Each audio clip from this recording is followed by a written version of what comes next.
800 anni significa avere con noi e per la comunità di Loreo la terza fiera più antica del Veneto, quindi un grosso momento di lavoro, di orgoglio, di responsabilità e soprattutto di visibilità verso una comunità che è nostra, che è sempre pronta a mettere in evidenza tutte quelle che sono le grandi e le belle cose che la città di Loreo può dare, ma soprattutto quello che è il mettere sul tavolo la conoscenza di chi ci verrà a trovare nei vari giorni, nei vari eventi, la nostra storia. La nostra storia che ci lega a Venezia, la nostra storia che lega un po' tutto quello che è il rapporto fra Loreo e Venezia e la Repubblica del Serenissimo, un po' tutto quello che è nato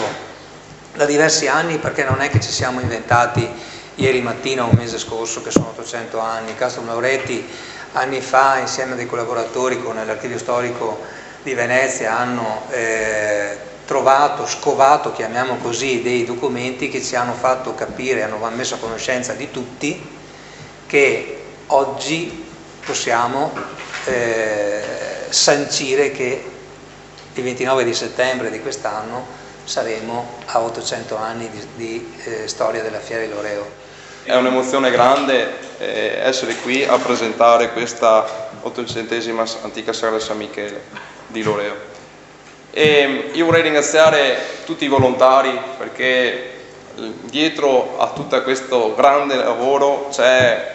lavoro di mesi e di veramente tanto tempo, di mettersi assieme, di collaborare, di riunirsi, di decisioni eccetera, non semplici, perché a volte siamo sempre lì che si valuta tutte le situazioni, tutte le cose da fare eccetera. Vorrei ringraziare di cuore tutte le persone che stanno lavorando e che lavoreranno per fare sì che questa 800esima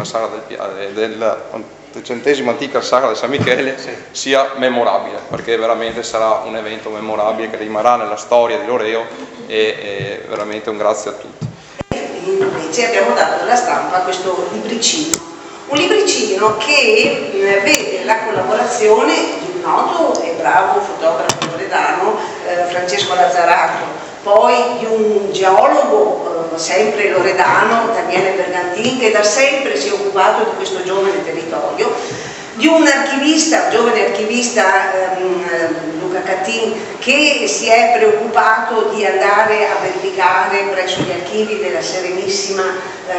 i documenti, vedere i documenti più antichi relativi alla Fiera di San Michele, di Roberta Marcolombo,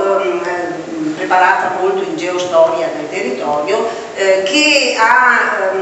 preso in considerazione l'evoluzione della fiera nella seconda metà del Novecento. Infine